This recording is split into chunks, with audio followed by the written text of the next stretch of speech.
Well, hello, preseason team. I just wanted to kind of reach out to each of you. It's been hard for me to get to every office the last couple of weeks with me being at camp and on vacation, and then with region calls this past week. But one of the things I wanted to kind of touch base with everybody was on mobile first and inbound calling SOP, and make sure that we all fully understand the idea behind the mobile first and what is our protocol for inbound calling. There's a new SOP for inbound calling, and the expectation is that we are all utilizing this inbound calling SOP.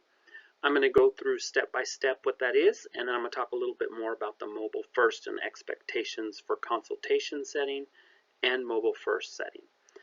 So let's go ahead and dive right in. So inbound calling SOP, I'm going to send out this presentation to you. So on the link right here, you see there's an SOP link. If you click that link, that'll take you immediately to the inbound calling SOP. So if you want to go through the SOP step by step, you can go through that. We'll also be certifying everyone in the SOP. So that will be coming for soon, so we'll be certifying everybody on inbound calling. So you'll need to know this information. I want you to get a kind of ahead of the curve here and make sure you have all the information you need to understand our inbound calling SOP. So let's walk through the steps of what is our inbound calling SOP. So first of all, every call is an opportunity for growth. So I need each of you engaged in ensuring that as each call comes in, that we are following the SOP, that we are offering personalized solutions. Let me actually go through each step. So most of our appointments are made, 75% are made over the phone. So we have a huge opportunity for growth on how we handle those inbound calls. Now, a lot of you may not deal with a lot of inbound calls in the season, but now in the preseason, we don't have a CSP at the front desk. So we are kind of the first line of defense for all the calls coming in. Our first step is first impression. We want to provide a warm and welcoming um, greeting to the client. We want to make sure that the client knows that they have which location they have reached, because they may be calling a different office and not realize that it's rang to the open year-round open office. So please make sure that you're identifying the location. Please also make sure that you are identifying yourself and that you're asking the client for their name and phone number in the event that they're disconnected, which we're going to get into here in just a second. We also want to identify the client needs, and we're going to go get through what are those client needs and how do I identify those in that step. Step 3 is we want to provide a personalized solution. So we want to make sure every client understands that there are different ways that they can be served. We're never going to make a decision for the client. We're going to let those clients make their decision. And then number 4 is secure the appointment. We want to make sure that every inbound call ends up with an appointment. That's at the end of the day, that's how we all make our money. That's how hours are created. That's how clients come into our offices to experience our expertise. At the end of the day, that's how our business is run. So we need to make sure that we're securing that appointment. So let's start with first impressions. So we want to answer with an enthusiastic greeting. Good afternoon. Thank you for calling H&R Block. How may I help you? Good afternoon. This is David at H&R Block. How can I help you? We want to make sure we want to thank the client for calling. We want to provide the name and office location. We're going to ask that client for their name and information and their phone number in case they're disconnected.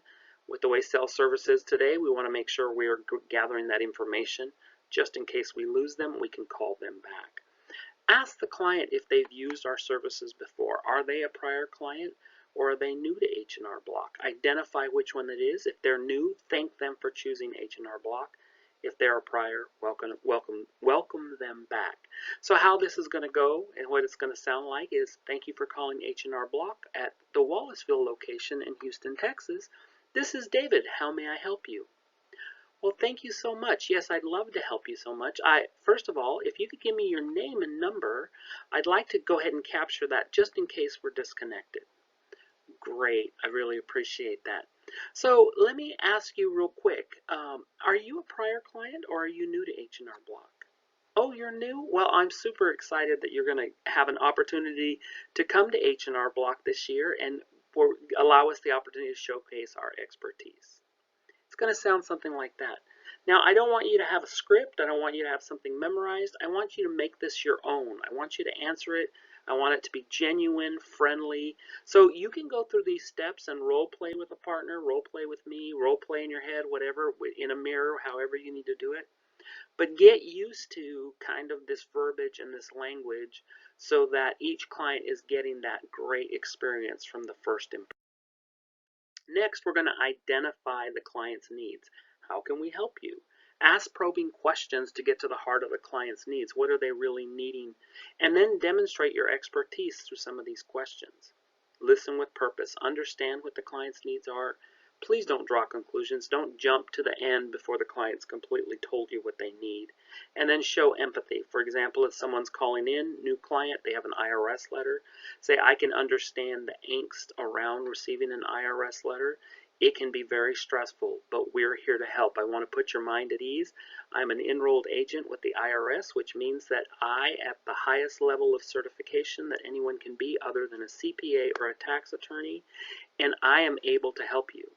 I am a tax specialist with H&R Block, which means that I spend a lot of time and energy learning about the tax laws, and I am more than willing to help you. Something along those lines to make sure the client feels at ease that they've reached the right person. Now, we want to provide a personalized solution, and this is where we get into the idea of the mobile first. We want to make sure that every client gets an invitation to the MyBlock account. We want our clients to upload their documents. The consultation appointments come from once they've uploaded their documents.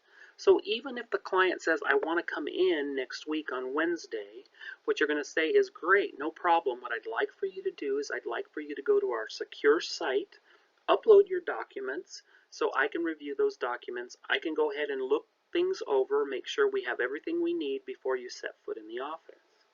You're going to ask them to create the MyBlock account, and the MyBlock account will provide them with a secure site to upload their documents. You don't want to say things like, oh, we have a mobile first option. I want you to go ahead and go into this app and upload all your documents and make it sound like it's very difficult. It's very simple. If they've ever done any kind of online banking, all they do is snap the picture, upload it to their MyBlock account, and they're ready to go. You can send them a MyBlock account invite either through Work Center if their email address is in there incorrect, or you can capture their email address at that time and send them a personalized MyBlock invitation from you. Once we've got that all taken care of, remember, once they've done that, you're going to set up a consultation appointment to follow up with them. Make sure they got the MyBlock account set up. Make sure they got all the documents uploaded. That gives you an opportunity to review all the documents before they ever set foot in the office and make sure you have everything they need.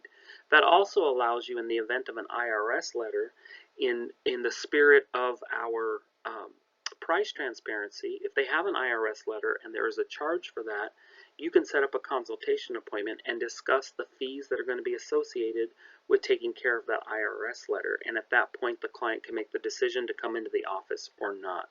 Remember, no other company is going to give them free advice for an IRS letter. A CPA or a tax attorney are not going to give them free advice. So please make sure that you are charging for TNS. That's a whole different presentation. We're not going to get into that today, but we need to be charging for that. Based on the information you get from the client, we're going to offer services and solutions that best meet the client. So we'll need a phone consultation.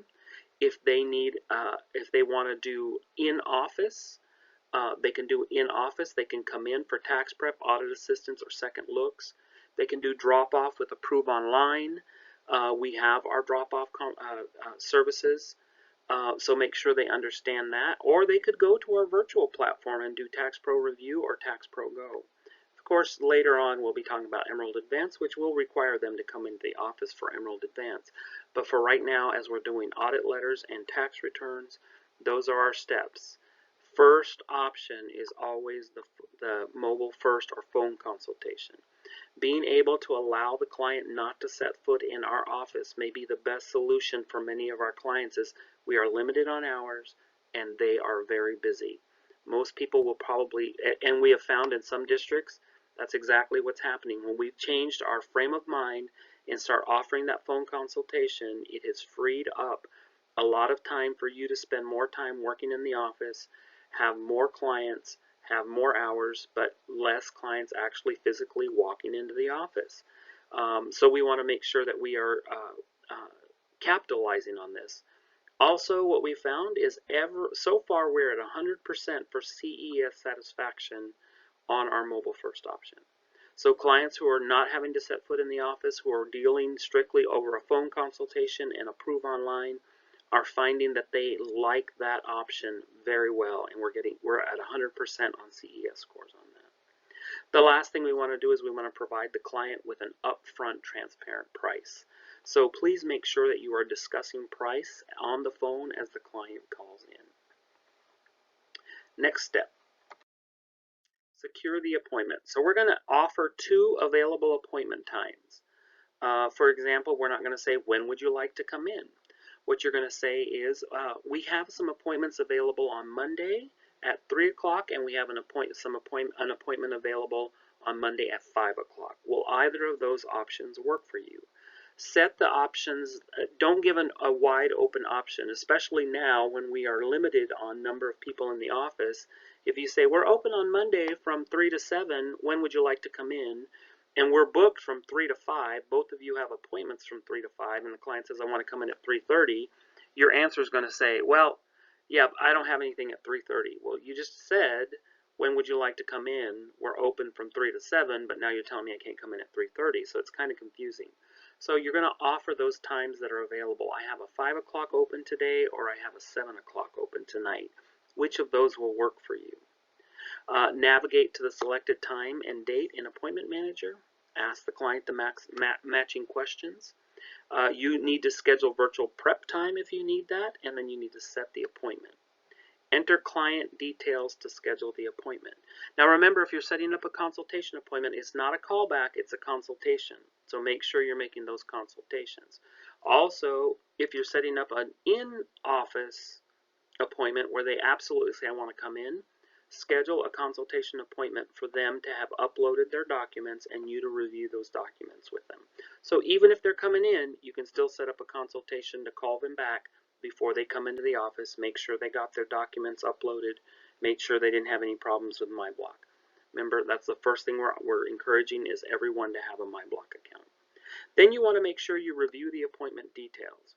Make it personal, address the client by name, repeat their concerns, make sure you understand, clarify what office they're coming to and the time and date, and then thank the client for the opportunity to serve them. Next, mystery calls. So we will be having mystery calls done from corporate, from the region, from other districts, and then internally within our district. The whole purpose of this mystery call is to find out if we are following the SOP. Are they offering a virtual appointment? Virtual meaning mobile first, not necessarily did they go to the virtual site for Tax Pro Review or Tax Pro Go, but our virtual appointment could be the consultation appointment, where they upload their documents, you review them, you do the tax return, you send approve online, it becomes a virtual appointment. Did we offer that option? Did we mention the upfront transparent pricing? Did you mention MyBlock? Did you offer the MyBlock account? Did you encourage them to get a MyBlock account? Was the office associate professional? How did you sound on the phone? And then the most important question is, would you do business with this associate or H&R Block based on that call? So when the mystery caller calls, they're going to do an evaluation saying, yeah, they were awesome. They were professional. They did everything. They might have missed mentioning the MyBlock account, but overall, it was a great experience. I, as a client, would want to come there. Or, you know what, they were unprofessional. They didn't know how to answer questions. They were lost, whatever. I wouldn't go back. I wouldn't want to go to H&R Block, because we all know that when we have an experience calling into a business, we want to make sure that we have done the best. We want the best service for us, so we want to make sure that we're doing the best service for our clients. where we currently sit, the goal is 40%, and where we currently sit on consultation appointments is Wood Forest. This is as of July 1st. Wood Forest is at 17.65% of their appointments are consultation appointments, and 14.29 of those consultation appointments get checked in. Concord is only at 6% of consultation appointments made, and only 5.41 of those appointments actually got checked in. Null, 10.26 percentage of consultation appointments, and 15% of those actually got checked in. So great job on the check-in for Null.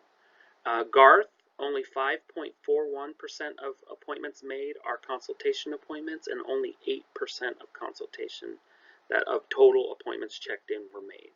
So we have a lot of opportunity here, and I'm counting on you guys. I know that you're all passionate about our clients. You're all passionate about working for Block. You were chosen in the preseason because you're the best of the best. As I shared earlier, H5 is always the slowest to adapt to change. I don't know what it is about our district. I'm putting this on me.